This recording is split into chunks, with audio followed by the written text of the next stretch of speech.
All right, well, folks, to respect everyone's time, thank you for being on time. Really appreciate it. I think we're going to have a really interesting conversation today, and we're very fortunate to have with us some very special guests who can help us get up the learning curve on this topic. I think I've met most of you. My name is Brian Brennan. I'm Executive Director of the 21st Century Alliance that is working very hard to bring good public policy to California. One of the areas that we work in a lot is K-12 education. I've had the privilege to work with many of you on that topic. And we're here today to explore a proposal that is particularly relevant now around changing the way education is governed at the state level.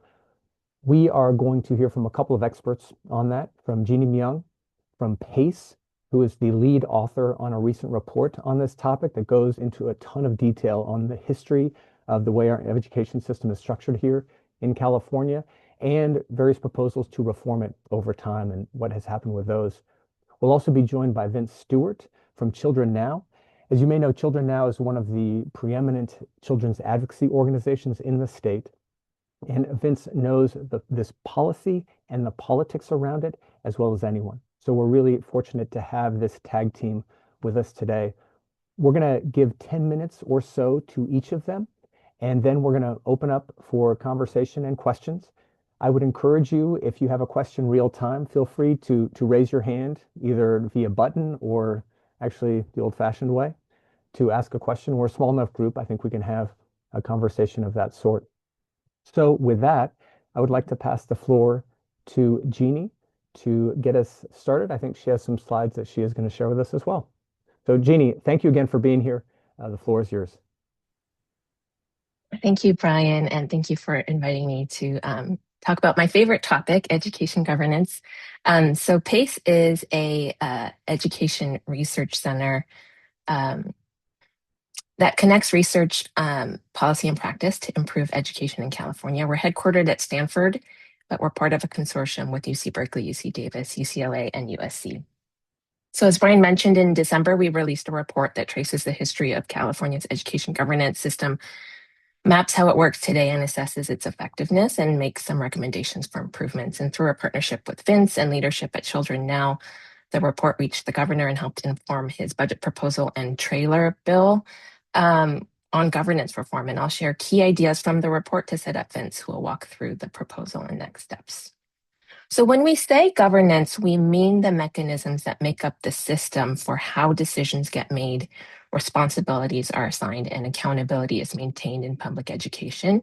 And it matters because without good governance, good schools are the exception and not the rule. And in California, many strong schools succeed, arguably not because of the governance system, but in spite of it. Governance feels especially urgent now as the long assumed role of federal oversight and infrastructure is no longer certain.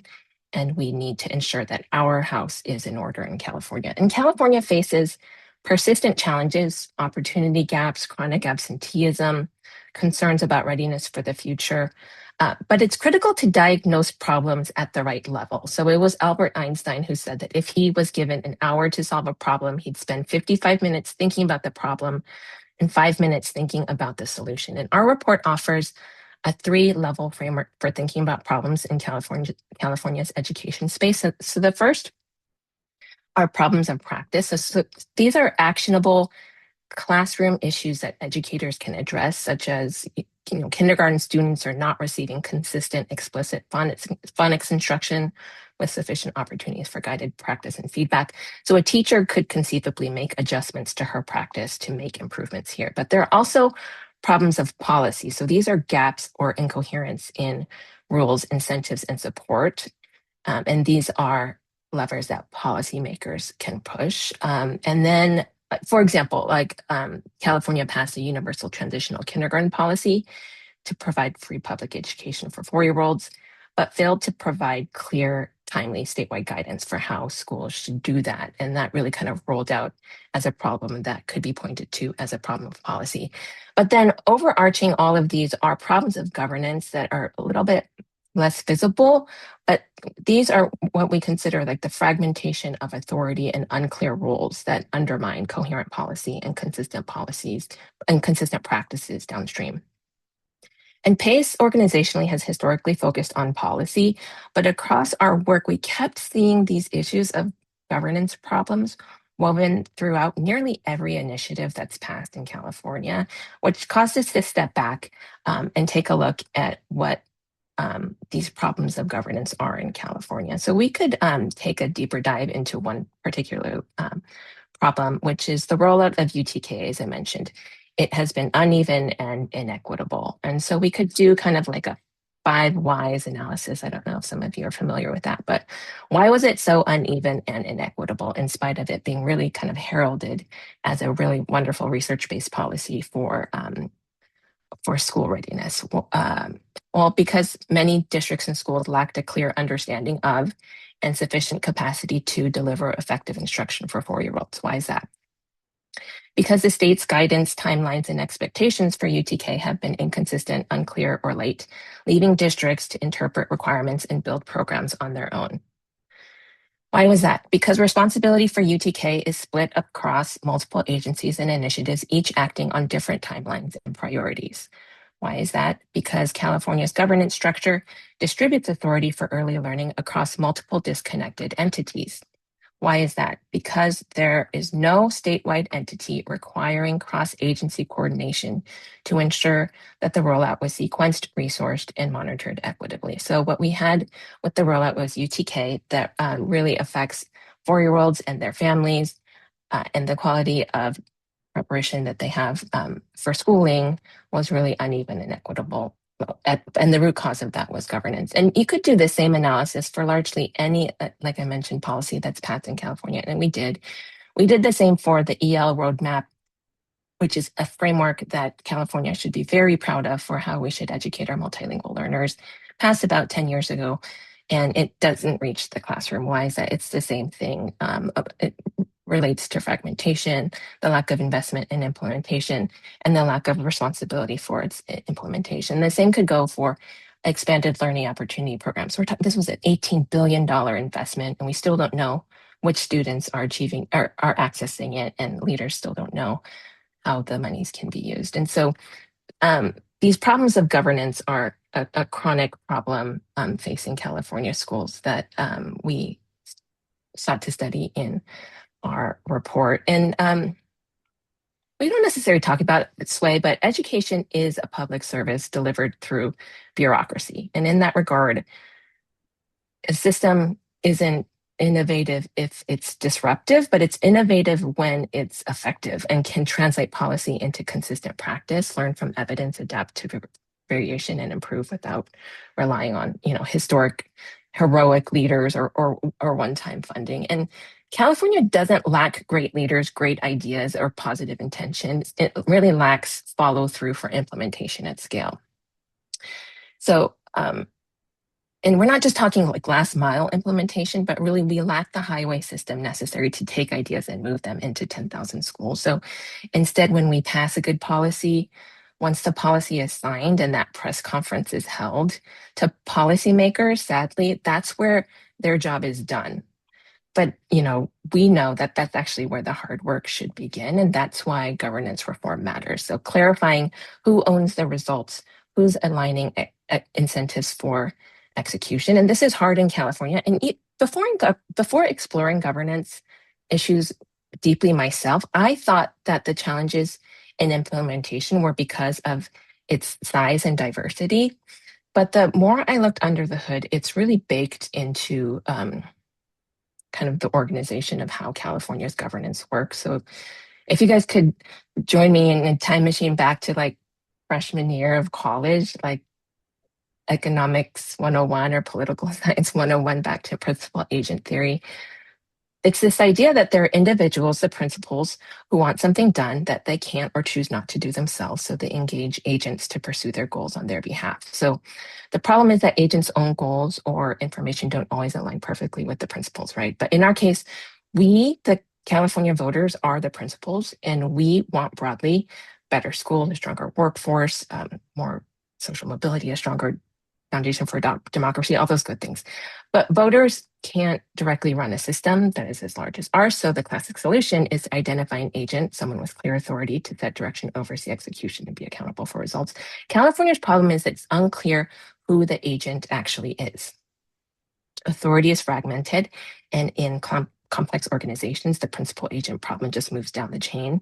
And when responsibility is spread across many actors, we get the multi-agent moral hazard. That's the group project problem, right? When there's no one responsible, no accountability, incentives to do the hard work and to assume risk are diluted, and blame shifting in that context is perfectly rational. And in that environment, people naturally choose low risk, high optics actions. That's the announcing initiatives, sponsoring legislation, holding the press conferences, because those are visible, politically safe, and attributable to you. But the harder work that actually improves outcomes can be politically risky and time and resource intensive. That's the work of setting priorities, monitoring implementation, building the professional development cadre you need. That's higher risk, slower, and often yields less personal or political attention. So that's the governance problem that we have in California in a nutshell. And that's why governance reform matters. It's about clarifying roles and responsibility for results, and realigning for implementation and continuous improvement, not just activity for activity's sake. So when we talk about the multi-agent moral hazard as the group project problem, this is the system that has accrued over time in California to deliver public education. And our report references the quote, "Every system is perfectly designed to achieve the results that it gets."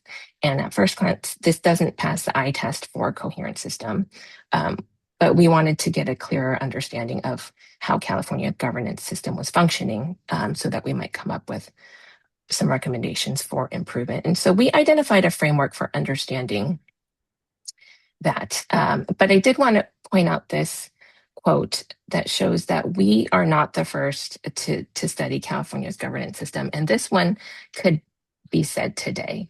And it talks about the double-headed system that must be regarded as temporary and transitional and dangerous for the future. It should be superseded at the earliest opportunity by a more rational form of state educational organization. And perhaps 2026 was the earliest opportunity.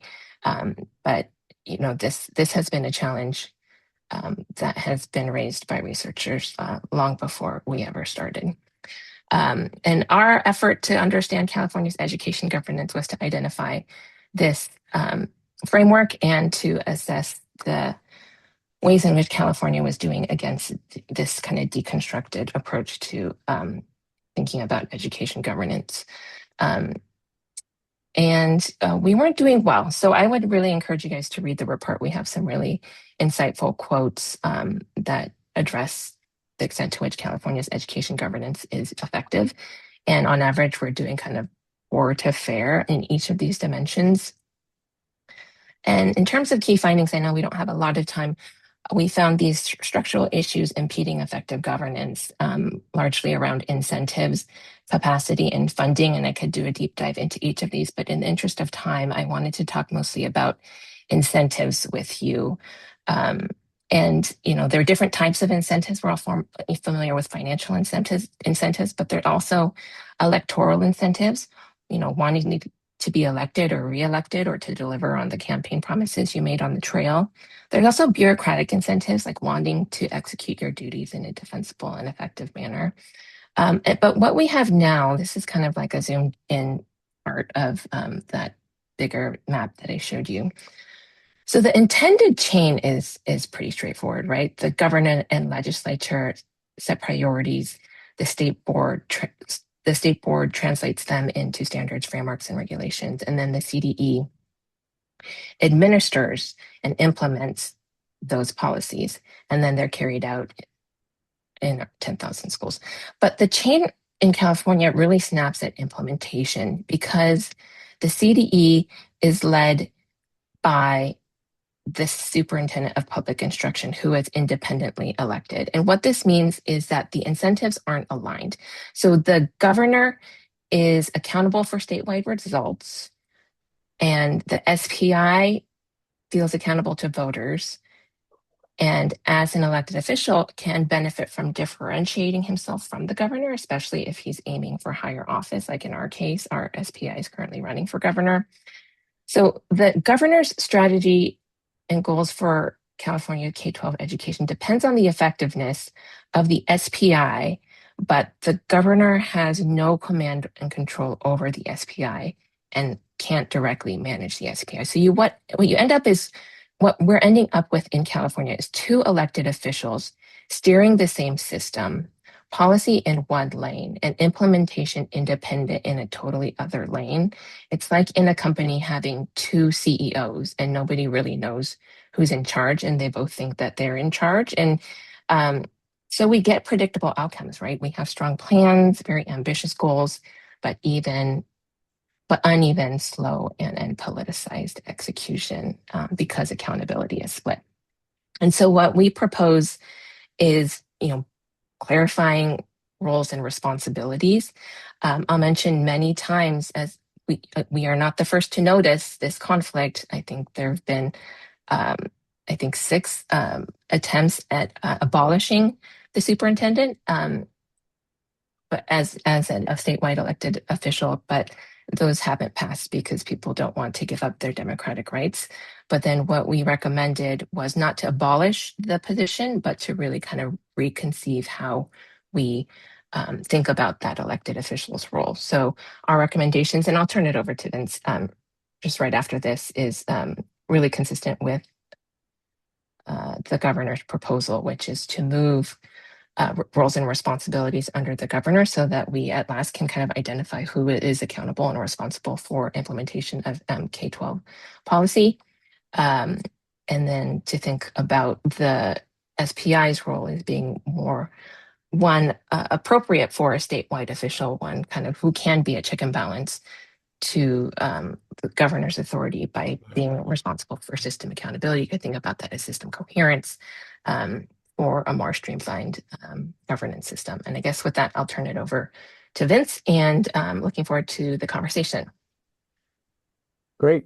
Well, hey, Jeannie, thank you very much. Before we go to Vince, I want to create some space. Does anyone have questions they'd like to direct to Jeannie based on her presentation? And there'll be opportunity to do this after Vince speaks as well, but if there's anything that is on the tip of your tongue, please feel free to share.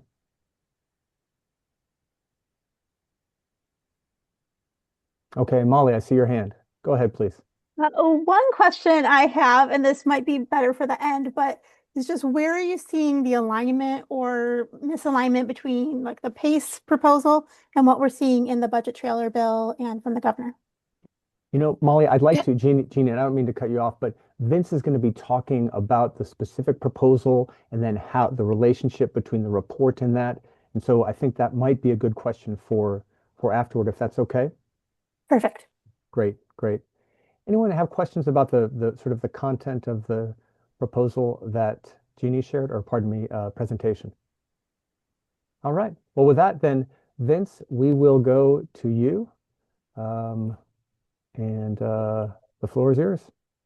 Great. Thanks, Brian. And hopefully you can hear me okay. Terrific. Great. So first, I want to thank you for the opportunity to speak to the Alliance, and thank your members for taking the time out of their day-to-day to listen to Jeannie and I speak. Just briefly, Children Now, we're a nonprofit policy research and advocacy organization. We're based in Oakland, which is where I'm located, but we also have an office in Sacramento and staff throughout the state working on a range of issues affecting really children from birth to age 26 in education, early childhood, health, and child welfare. So we really take a whole child approach to a number of policy issues in California. I'm going to try and not be repetitive of Jeannie, so I was sort of crossing some things out on some notes that I wrote to myself. I think what I want to do is really just start with some general comments about the governor's proposal, which he outlined in both his State of the State address and the budget proposal that he released in January or January 10th, I think, 9th, somewhere around there. And I'll start by saying that this proposal, it's not about spending more money, and it's not about expanding government. It really is about whether California has a governance structure for education that uses existing education dollars responsibly and delivers better results.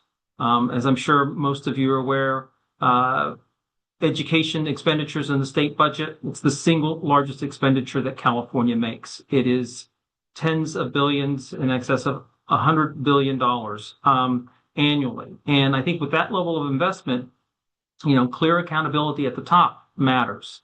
I would add that we're also in a moment in time that is a unique opportunity. I've been doing policy work in California for the better part of 30 years. It's rare that we have an opportunity to do structural reforms in government. And now we have a narrow window to act. With the governor being in his final year in office, we have an opportunity to fix a long recognized problem that's been deferred for decades. I remember I worked on the 2002 Master Plan for Education when Senator Dede Alpert was leading that effort. I was in the Schwarzenegger administration in 2007 and 8, and there was a governor's committee also looked at this. So this has come up time and time again, I think, as the PACE report outlines for the last 100 years. So it's not new. But we do have this opportunity. And I'd say that if we don't get it done now, it's likely to be postponed if it ever gets done at all. So briefly, as Jeannie sort of laid out, we have this split accountability in California. At the state level, education is divided between the State Board of Education. Those members are appointed by the governor, and that board sets education policy. But the superintendent of public instruction is independently elected. So there is this disconnect in terms of who's responsible for setting policy and who's responsible for executing and implementing those policies. Now, I'd say both of these roles are important, but the result is that we don't have a single person who's clearly accountable for whether policies are implemented effectively or improve student outcomes. And that's a real problem. And so I think now probably makes sense to talk specifically about what's in the governor's proposal and the structural fix that he wants to make. So what's outlined in the budget trailer bill language and the question that came up a moment ago, and the budget trailer bills, these are pieces of legislation that essentially, as the name suggests, they follow the budget. So the budget plan itself is presented in January, it's revised in May, and then it's voted on in June. But the implementing legislation, which has to run on a parallel track, is called budget trailer bill language, and that's where the governor outlined his proposal. What he's said is that the State Board of Education is going to continue to set policy. The change that he's proposing is that he's going to create a single executive, this newly established education commissioner, which is appointed by the governor and reports to both the governor and the state board. And that commissioner is responsible for running the operations of the California Department of Education and is also accountable for for implementation of programs. So by way of example, Jeannie mentioned the governor proposed, and we now have universal transitional kindergarten in California. A commissioner would be responsible for implementing that. I would argue that a commissioner who reports to the board and the governor, that implementation would likely occurred much more smoothly than it did because of the current system that we have. Another example is the governor's been a real champion around pathways for students that lead to both college and career. A signature initiative of his was a $500 million program called the Golden State Pathways Program. That was proposed by the governor, but implemented by the Department of Education and the superintendent. And there were a lot of problems with implementation in that program, with grants going out slowly, people not getting timely guidance. And so school leaders on the ground had a real challenge because the person who proposed that program wasn't the person who was also directing implementation. So, this is something that comes up in a number of areas. I would say that with this aligned authority, we would ideally see reductions in delays and conflicting guidance, improvements to follow through. It'll make it easier to manage costs and measure performance. I think it's, what you would do if you were certainly in the private sector, and I think the public sector has much to learn in terms of how to organize and manage a large organization like the Department of Education. What the proposal doesn't do, and I think this is really important, is the superintendent of public instruction remains an elected office. That's established in the state constitution, so that's not being changed.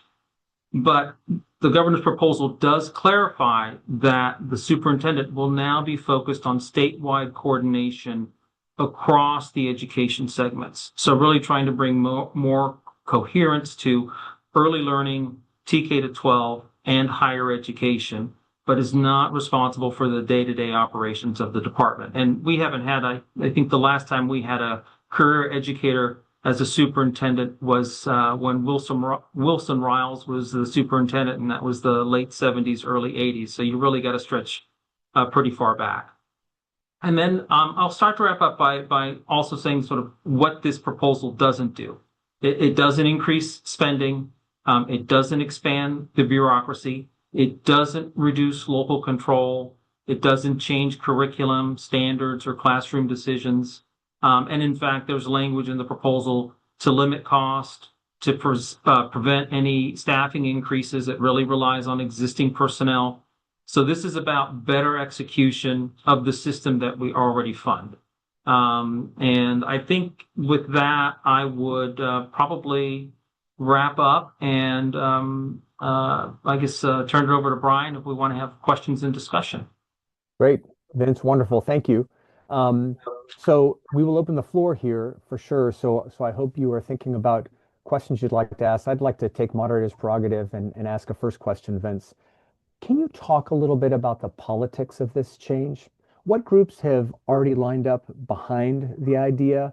Are there groups or individuals that have signaled opposition to it? And how are you thinking about navigating that? That's something very relevant for the 21st Century Alliance, because that's where we feel we can contribute when we see a proposal that will help kids on those questions. Yeah, absolutely, Brian. And I should mention that Children Now is playing sort of a central hub role in the state and trying to organize advocacy in support of this proposal and working with some of our partner associations and with PACE and others around the state. So in terms of the politics, what we've seen so far is several statewide education organizations have come out in support in addition to Children Now. So the California School Boards Association put out a statement day before yesterday supporting the governor's proposal. The California Association of School Business Officials, these are your sort of, as the name suggests, the folks who are responsible for day-to-day operations within school districts. Other types of what we call management groups, superintendents associations. We're seeing some of what we call the equity community. So organizations like Education Trust West has come out in support, Ed Voice. So we're seeing a lot of broad support among many of the what I call kind of alphabet soup in Sacramento. We're hearing there are concerns, and I haven't seen any formal written letter of opposition, but labor groups have come out and we believe expressed concern. The existing superintendent of public instruction, Tony Thurmond, has expressed his opposition to this proposal. I think what you have are groups that historically have been very much involved in the election of superintendents and supporting candidates as they run for that office. And in turn, I think having a fair amount of access and ability to influence those elected officials for policies that they want to pursue. Where I think it is important to, sort of draw some lines is we really think that this is about good government. It's about efficiency. It's about being a good steward of the public dollar. And it's about getting better outcomes for kids. And when that doesn't occur, it's about holding elected officials accountable. And ultimately, it's the governor who sets the education agenda, as he does as the chief executive, and setting an agenda around environmental concerns or transportation or housing, or any other agency within California is not run this way. So that to me is important, and I would hope would have broader appeal to organizations like 21st Century Alliance and other business groups that we hope will take a closer look at this and come on board and support. But as it sits right now, it appears that labor and then some of the current and perhaps prior occupants of this office have raised concerns. Great, Vince. Thank you. Other questions?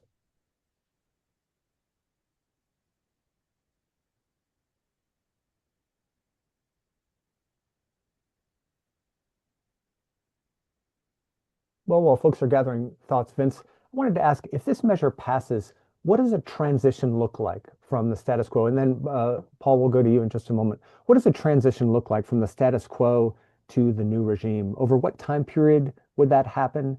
Because it's quite a shift, obviously. And Jeannie, too, forgive me, both of whoever appropriate for that. Yeah, absolutely. I'm happy to jump in, and then Jeannie can certainly correct me if I get anything wrong. But we're going to have a transition on the natural. We're going to have an election in November. We're going to have a new governor, and we're going to have a new superintendent of public instruction. So that transition is going to occur.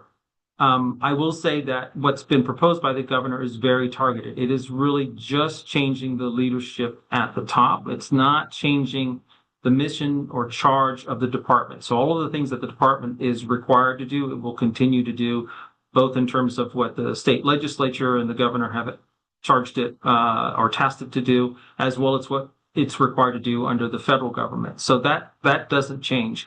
What we would see is a change of the elected superintendent. We would have this new commissioner, and then there are about 16 positions that are outlined in the state constitution that support those two, or would support those two positions that are appointed by the governor. So the two at the top and then the 16 positions are really the only things that would change in terms of personnel or structure. And then that would, likely, or it would happen beginning of 2027. And then as that structure has been changed, we would need to look at, okay, are there other adjustments that need to be made in statute to make sure that we have a smoother transition?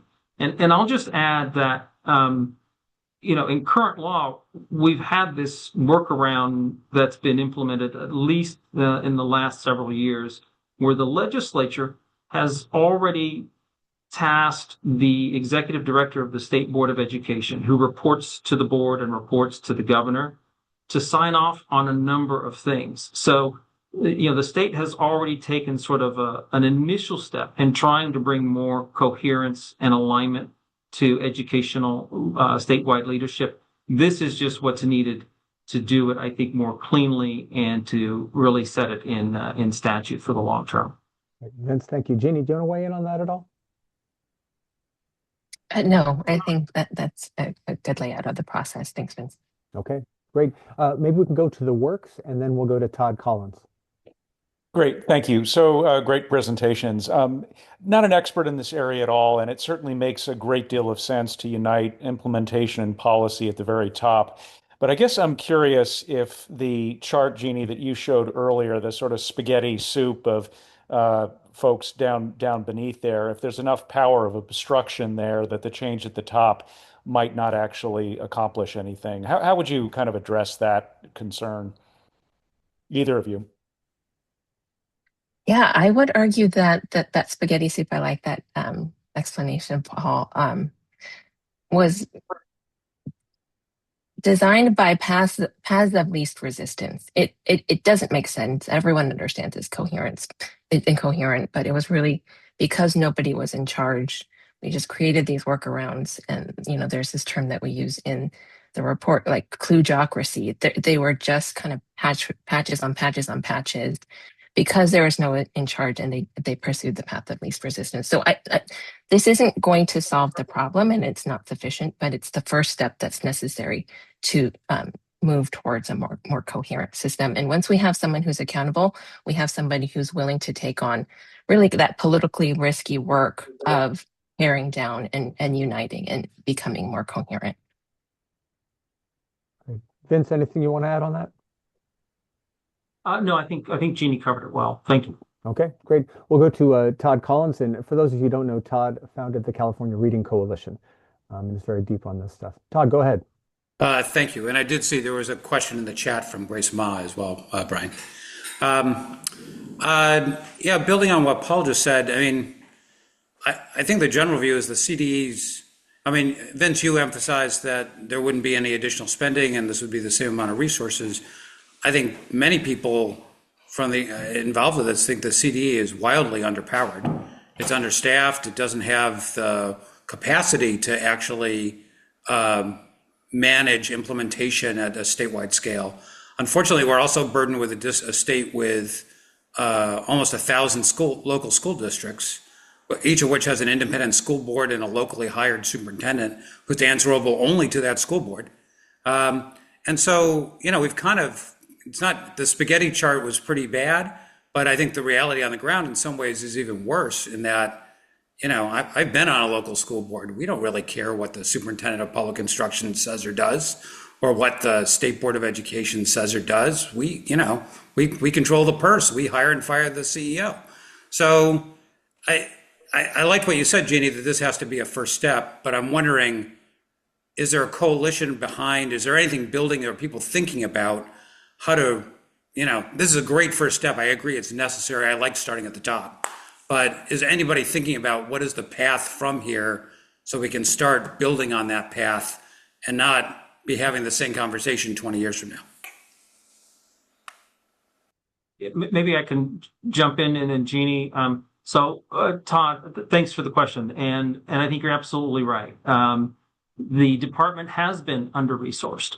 I think in part because the governor and the legislature at times have had little confidence that the department would actually execute the programs and the policies that they have put forward as as the state level policymakers. So I would say that this is an opportunity. If you create this education commissioner, you move responsibility to a clear line under the governor and the state board of education, that a governor now would be more comfortable and confident in investing in the department, because now the department is going to be accountable for implementing, those priorities that are set by the governor and approved by the legislature.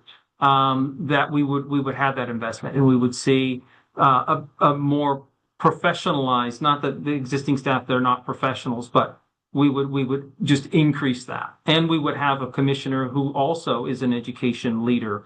So I think that would help, and I think it would create improvements at the local level, because you would have ideally clearer guidance coming down to local decision makers, school boards, superintendents, about what the state is trying to accomplish. And I would argue probably a stronger feedback loop for the locals to influence what's done at the state level. Great. Jeannie, anything to add there? Yeah, just to add to what Vince was saying, and to I think your observation about CDE capacity is absolutely right, Todd. And we mentioned this in the report, that there's this like downward spiral, death spiral, you could call it, where the CDE has so low capacity, the legislature doesn't have faith in them to execute, so they get less funding. Their capacity is even further starved, and then just becomes this downward spiral. But if we were to increase the legislature's confidence in the incentives and the capacity of the CDE to be executed well, I think it's reasonable to assume that then the governor and the legislature could have greater incentive to invest more in the CDE's capacity. Great. Jeannie, thank you. I want to go to Grace's question in the chat about the legislative vehicle. Vince, I know you talked about the budget trailer. Is that is that the legislative vehicle for this, or will there be other pieces to it? What does that look like? Yeah, so there isn't a specific bill introduced now, so there's draft language that will be negotiated and then ultimately be put into this budget trailer bill, which will be the vehicle for implementing the policy changes that are part of the budget that funds education. And we'll see that in May, and so we'll have that detail then. Great, thank you. Other questions from the group?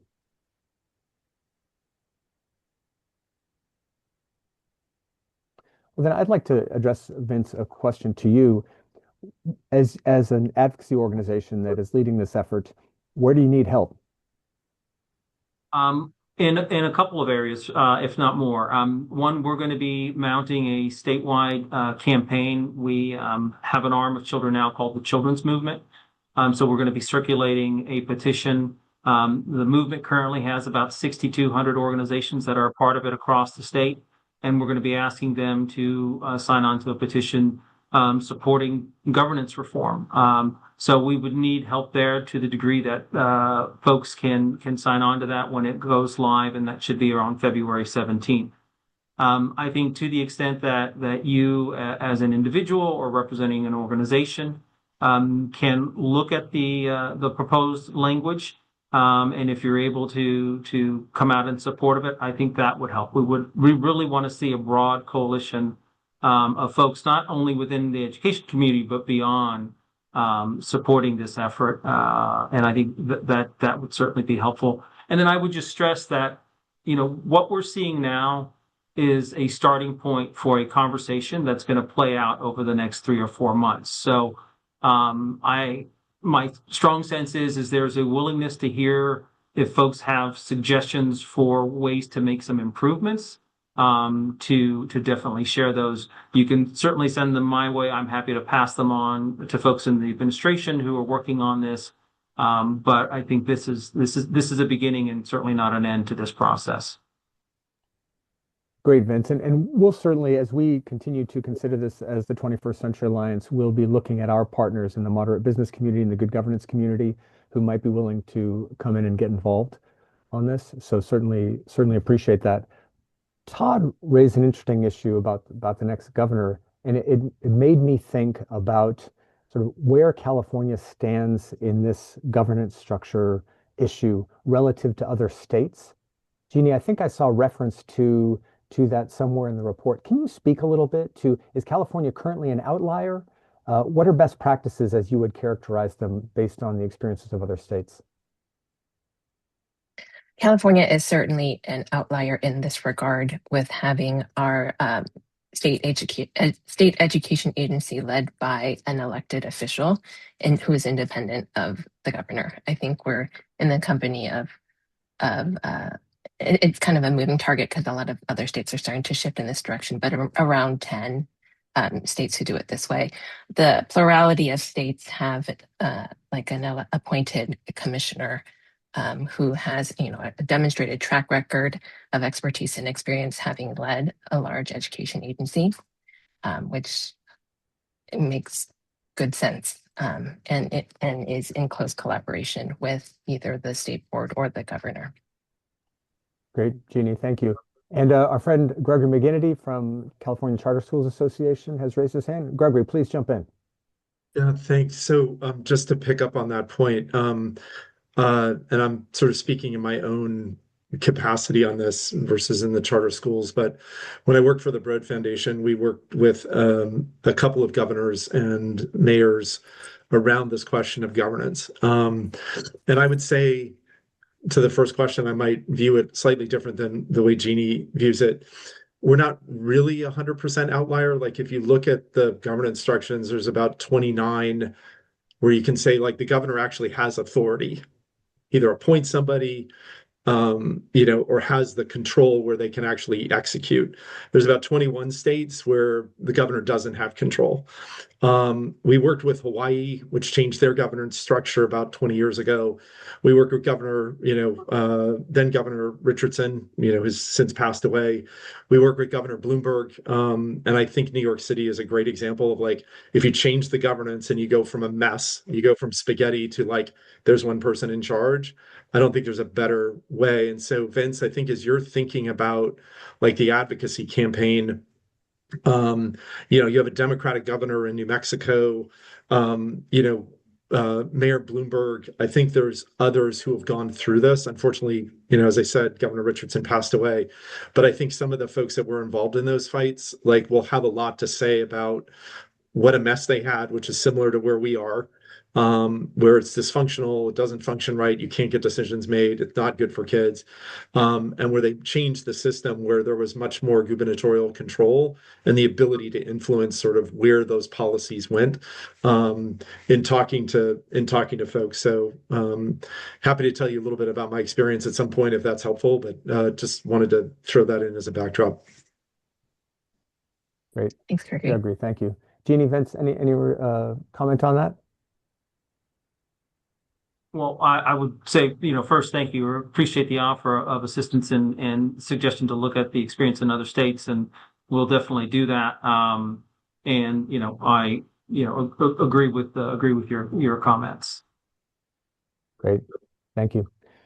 Well, so hey, I want to thank again Vince Stewart and Jeannie Myung for being here with us. As you can see, they really know their stuff on this, and these are the types of alliances that we need to have to make good governance in California a reality. As Vince said, good governance doesn't have currently a strong advocacy base, so we have to build one, and we build that by working together. There will be opposition to this, and it's very powerful opposition. The labor groups in education, as you know, usually call the shots. Sometimes that's perfectly fine, but when there are issues about the well-being of kids that conflict with the priorities of these unions, we need a team. We need a team. So that's where the 21st Century Alliance comes in. That's where building relationships in venues such as this will hopefully move us forward. So I want to thank everyone for being here. Again, Vince, Jeannie, thank you. And we'll look forward to being in touch with you all.